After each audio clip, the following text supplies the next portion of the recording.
मेरे साथ भी यही मोमेंट हुआ था। जैसे कि मैं प्रयागराज में हूँ, वहीं से मेरी प्रिपरेशन हुई। तो मेरे बगल के रूम में मेरे बहुत अच्छे फ्रेंड रहते थे, उनको हम लोग मिश्रा जी बोलते थे। तो उस समय वही थे मेरे साथ। जैसे मैंने रिजल्ट देखा तो उनको मैंने आवाज़ दी, तो वो भी आए। उस समय मेरा ऐसा मतलब मेरा रिएक्शन था कि मैं इतना इमोशनल हो गया था कि मेरे आंखों से उस समय आंसू जैसे निकले। कई ऐसे भी रिश्तेदार होंगे जो कह रहे होंगे अरे बेटा हमने बोला था तुम्हारा सिलेक्शन हो जाएगा, हो गया। वो पहले नहीं दिखते, वो लोग बाद में जब सेलेक्ट हो जाते हैं तब वो ऐसे प्रजाति जन्म लेती है।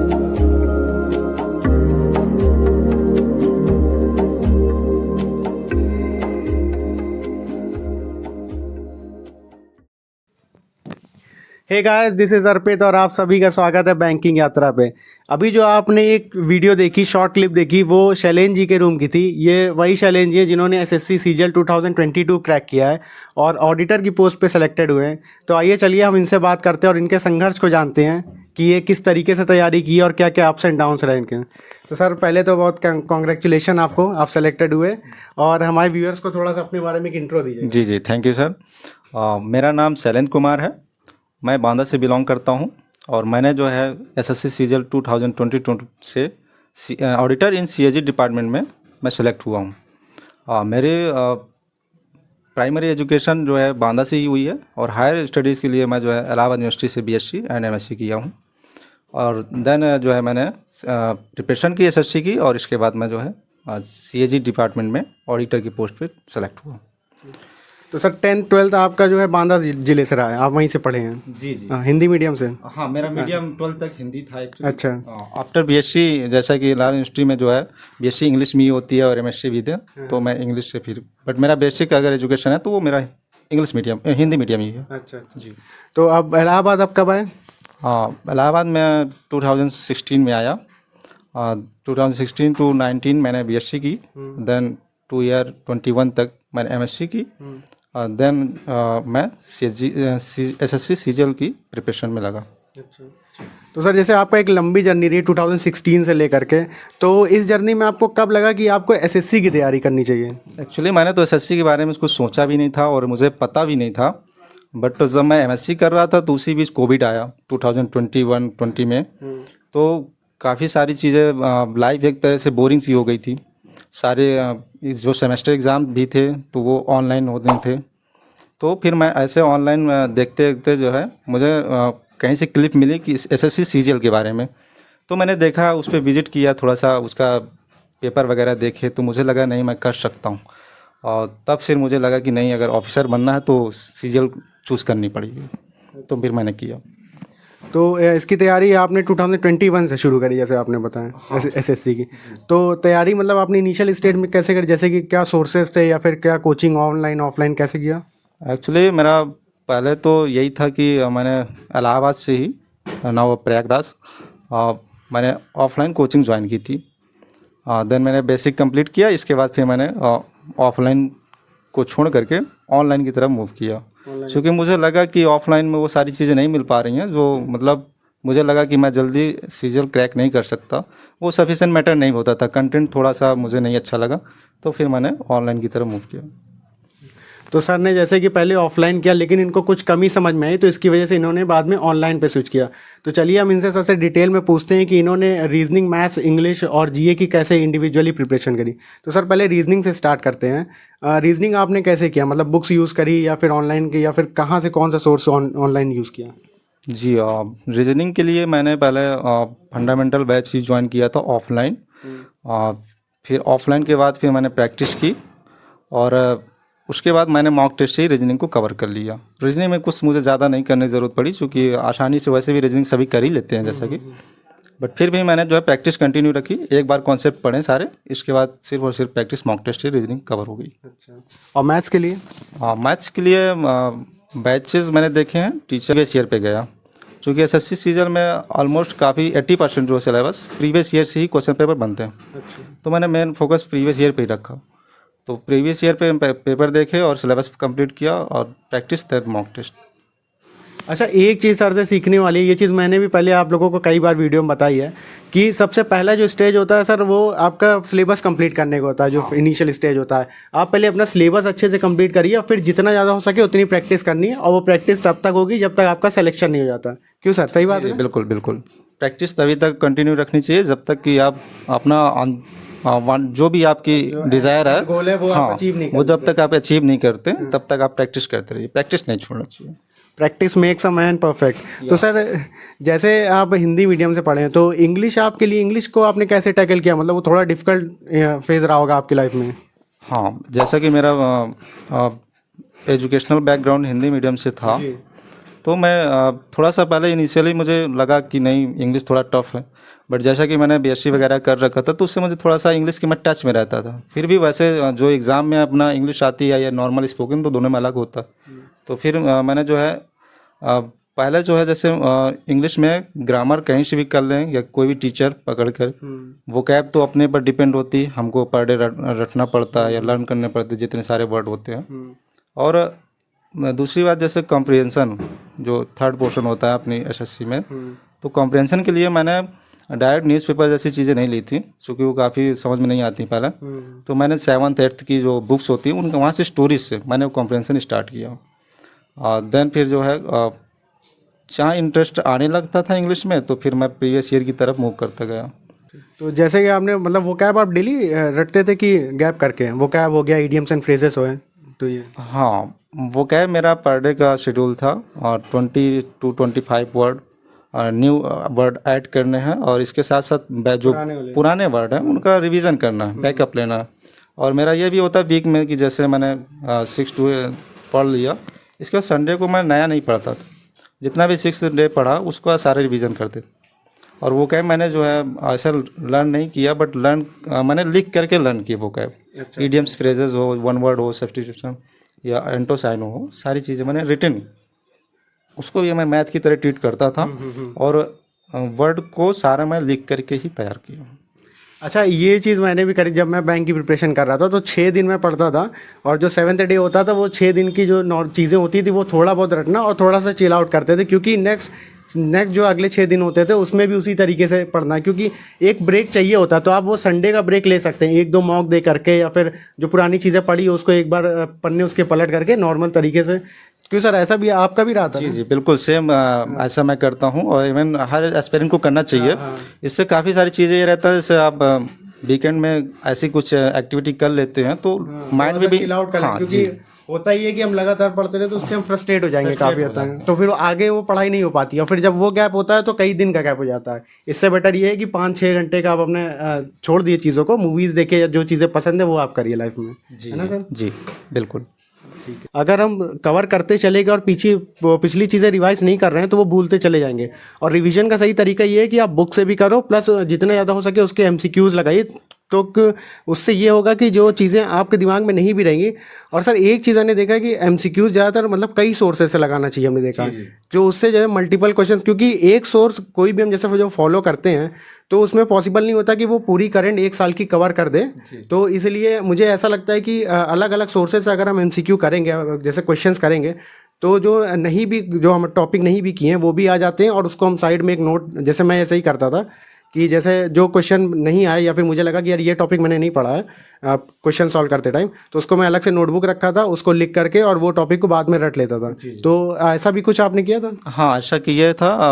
एक्चुअली जैसे होता है ना कि मान लीजिए कोई मैगजीन स्पेशली निकाला, तो उसने जो है उस टॉपिक पे सारी चीज़ें कवर नहीं करते हो, तो एडिशनल मैं 1-2 बुक और भी रखता था जैसे, तो वहाँ से मैं कवर कर लेता था। और MCQ से काफ़ी सारी चीज़ें जो है रिवाइज भी हो जाती हैं, प्लस क्लियरिटी आ जाती है कि एक्चुअली एग्ज़ाम में कैसे कैसे क्वेश्चन आ सकते हैं। तो MCQs मैंने किए, काफ़ी ज़्यादा MCQs जो है रोल अदा करते हैं।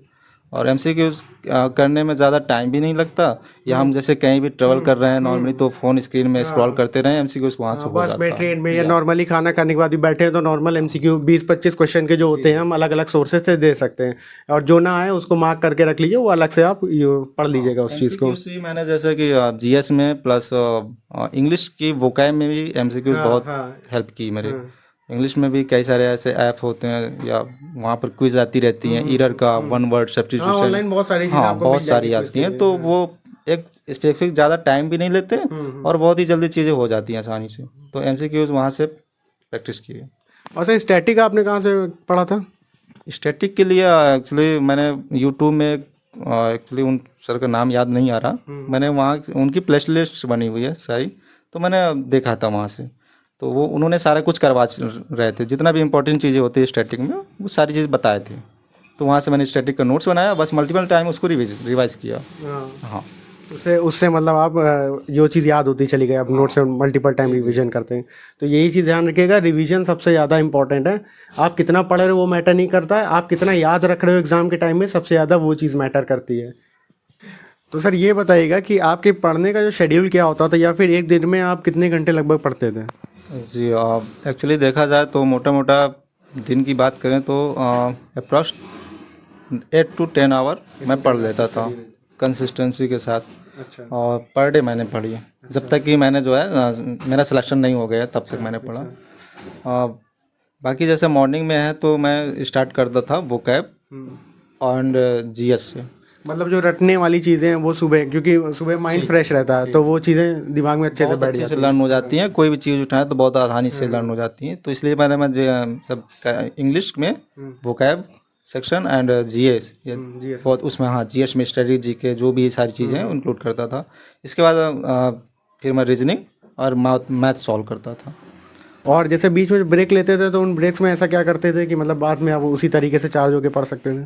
हाँ, ब्रेक्स में जैसे कुछ थोड़ा सा बैठ के कोई अदर चीज़ पढ़ ली, या वैसे भी पूरा दिन पढ़ना ही होता था तो पढ़ने से हट के थोड़ा सा मोबाइल चला लिया, बट ज़्यादा नहीं। उस पर मोबाइल चलाने से मेरा मतलब ये था कि मैं उस पर जाता था, बहुत सारी क्विज आती रहती तो मैं क्विज सॉल्व करने लगता था। तो उसमें मेरा जो है माइंड भी रिलैक्स हो जाता था एक तरीके से कि ठीक है, वो जो हम सेम पैटर्न फॉलो कर रहे थे तो उससे थोड़ा सा अलग हो गया, और चीज़ें ये भी होता था कि हाँ पढ़ाई भी हो गई, कुछ ना कुछ हमें इनपुट मिला। चूँकि जैसा कि मैं काफ़ी सारी चीज़ें मेरे साथ क्या होता था कि मैं ज़्यादा टाइम नहीं निकाल पाता था, क्योंकि मेरी फैमिली भी उतनी वो नहीं है कि हर चीज़ मुझे दे सके। तो मैं अपने लिए जो है स्पेसिफिक जो है कुछ ट्यूशन क्लासेस भी लेता था। अच्छा। हाँ, तो उस वजह से जो है शेड्यूल मेरा बहुत हेक्टिक रहता था।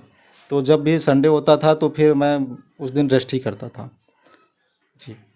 तो देखा जैसे कि सर अपना नॉर्मली खर्च चलाने के लिए डे टू डे वाले ट्यूशन भी पढ़ाते थे, क्योंकि सर की फैमिली बहुत उस लेवल पे नहीं है और इसी को स्ट्रगल कहते हैं। क्योंकि लेकिन जब ये होता है, अब जब आप फाइनल सिलेक्शन पाते हो तो वो चीज़ें सर आपको फ्रूटफुल लगती होगी, लगता होगा कि हाँ कुछ हमने अचीव किया है लाइफ में। बिल्कुल बिल्कुल सर, जिस दिन मेरा रिजल्ट आया था शायद उस दिन डेट 13 मई थी। अच्छा अच्छा। तो रात में 11 बजे मैंने नाम चेक किया था। पहले तो मुझे बिलीव ही नहीं हो रहा था कि मैं मतलब, बट हाँ सेलेक्ट हो गया। क्योंकि इससे पहले भी मैंने कई सारे एग्ज़ाम दिए थे, मैंने SSC में भी, तो मेरा फाइनल सेक्शन नहीं होता था। प्री मेंस सारी चीज़ें कट ऑफ क्लियर हो जाता था, बट फाइनली मेरा नहीं होता था।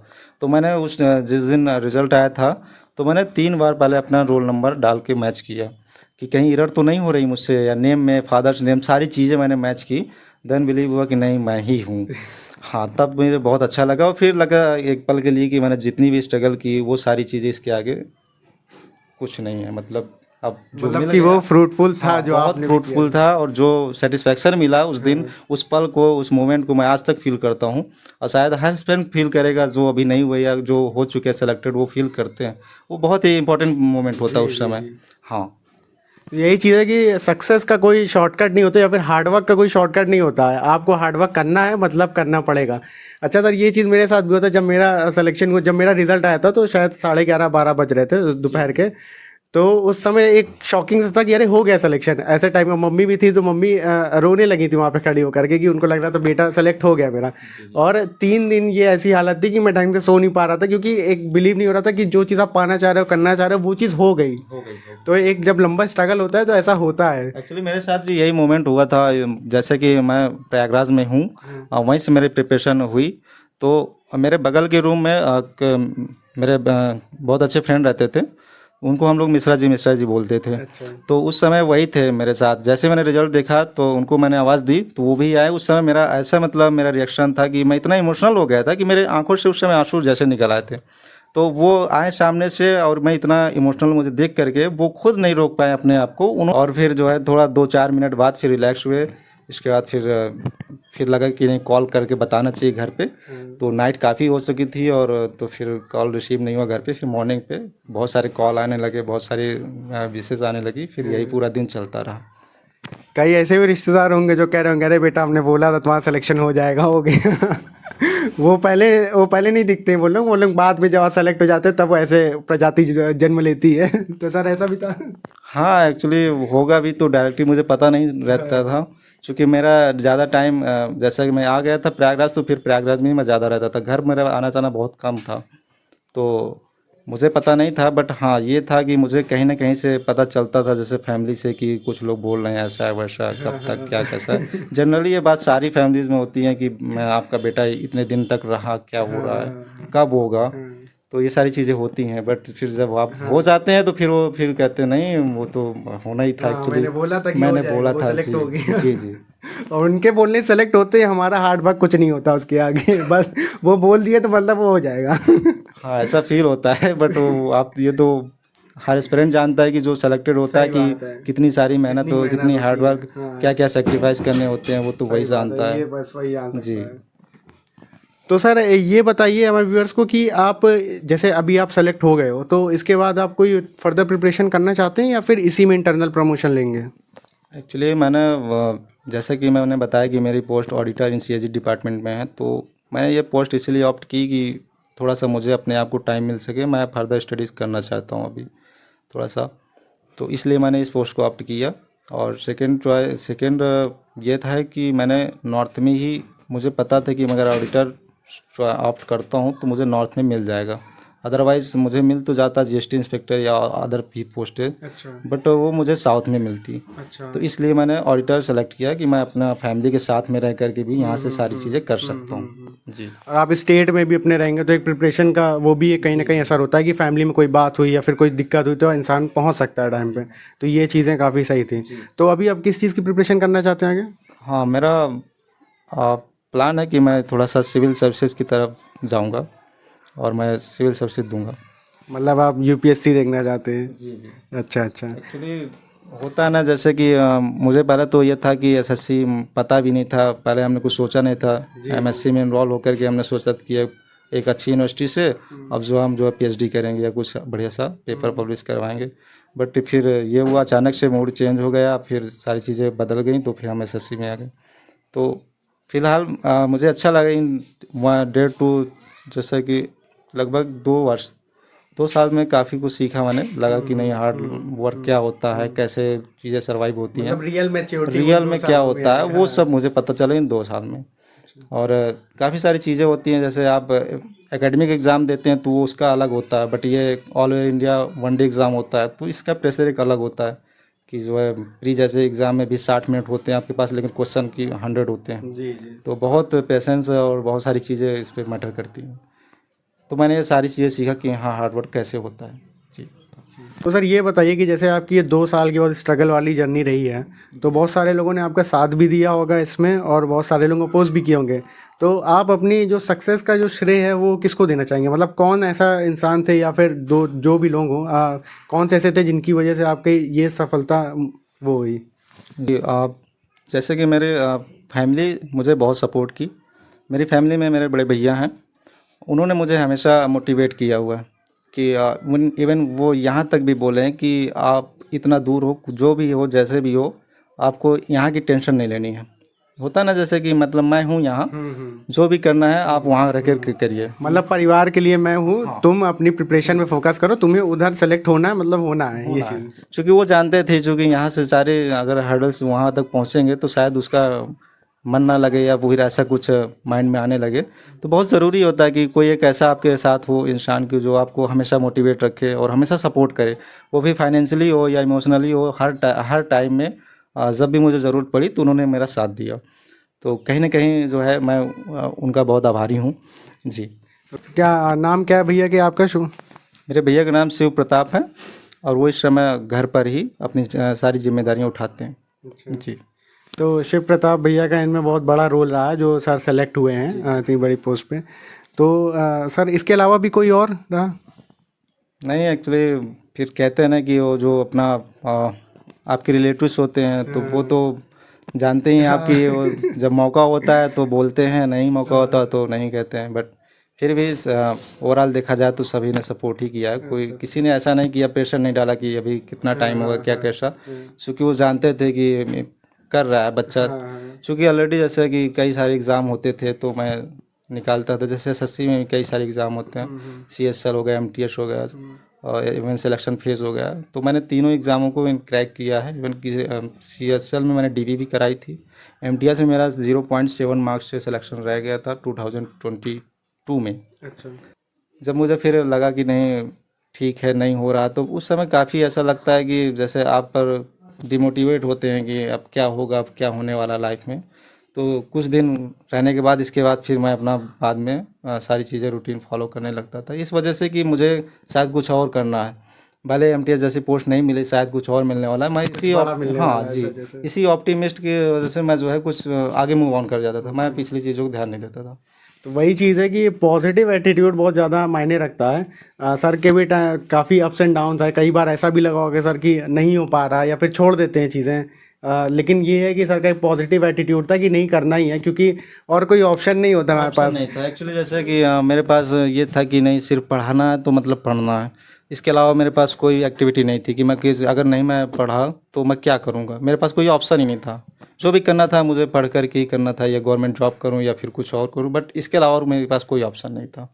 अच्छा, ये कई बार होता है जब हमारे पास लाइफ में ऑप्शन नहीं होते तो जो सिंगल सोर्स बचता है, 90% बच्चे ने देखा है कि उसमें सेलेक्ट हो जाते हैं या फिर जो भी फील्ड हो उसमें वो बन जाते हैं, क्योंकि उनको पता होता है कि अगर ये नहीं कर पाए तो उनकी पूरी लाइफ खत्म हो जाएगी, कुछ नहीं बचेगा उनके पास करने के लिए। ऐसा फील होता है। और फिर इसी वजह से कि जो है ऐसा कहीं कुछ हो ना जाए, कोई ऑप्शन ना रहे, तो फिर लगातार लगता है कि पढ़ना ही ऑप्शन है, इसके अलावा कुछ है ही नहीं। तो मेरे साथ भी कई बार ऐसा होता है, जब डीमोटिवेशन और फीलिंग आती थी तो कुछ दिन रुक करके या फिर 1-2 दिन पढ़ाई छोड़ दी जाती है कि पूरे टाइम ऐसा नहीं करते रहना। कई बार घूम करके या फिर दोस्तों के साथ मिल करके या फिर कुछ नहीं तो आप मम्मी पापा के साथ भी बैठिए तो एक अच्छा फील होता है आपको, तो उसके बाद आप प्रिपरेशन स्टार्ट कर सकते हो।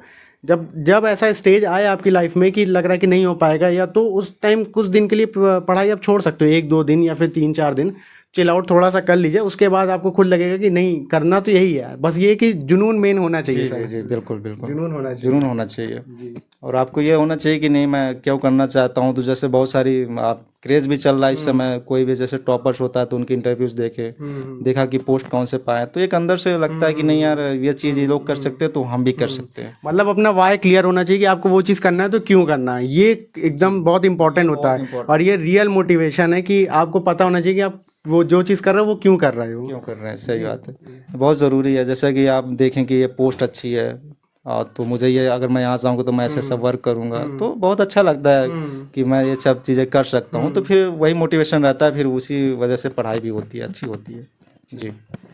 तो अब हम अपना इंटरव्यू ख़त्म करेंगे, लेकिन एक लास्ट क्वेश्चन सर से पूछेंगे कि सर हमारे व्यूअर्स को, जैसे हमारे मैक्सिमम व्यूअर्स जो हैं बैंक के हैं, तो आप कुछ ऐसी टिप्स दे सकते हैं बैंक या फिर एसएससी कॉमन टिप्स जो कि प्रिपरेशन के दरमियान काम आएगी बच्चों के। हाँ एक्चुअली कहते हैं प्रिपरेशन चाहे जिस चीज़ की करें, बस ये होता है कि जब आप प्रिपेयर हो जाते हैं तो सारे एग्ज़ाम क्लियर हो जाते हैं। एक्चुअली जो भी आपका सिलेबस अगर उस फॉर्म में है तो सारी चीज़ें हो जाती हैं। तो बस यही है कि आप लोग कंटिन्यू बने रहिए, टच में कंसिस्टेंसी के साथ लगे रहिए, सिलेबस कंप्लीट करिए, रिवीजन करिए, इसके बाद मॉक टेस्ट करिए। मॉक टेस्ट देना बहुत ज़रूरी है। जैसे कि मैंने भी सीजीएल के मॉक, सीएसएल के मॉक, एमटीएस के मॉक, सिलेक्शन फोर्स, सीपीओ सारे एग्ज़ाम में मॉक जरूर लगाता था, क्योंकि ओवरऑल एसएससी में यही रोल है कि आप प्रीवियस ईयर पे काम करें। तो मैं मॉक पे बहुत ध्यान देता था, मॉक किया, उसके बाद उसका एनालिसिस किया।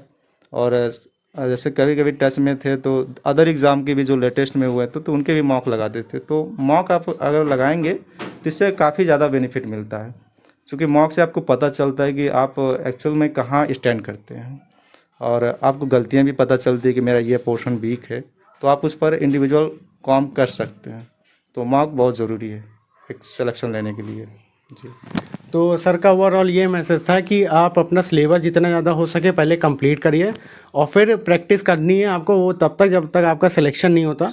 कई बार डिमोटिवेशन वाली फीलिंग आएगी, लेकिन कंसिस्टेंसी सबसे ज़्यादा ज़रूरी है सर, बना के रखना।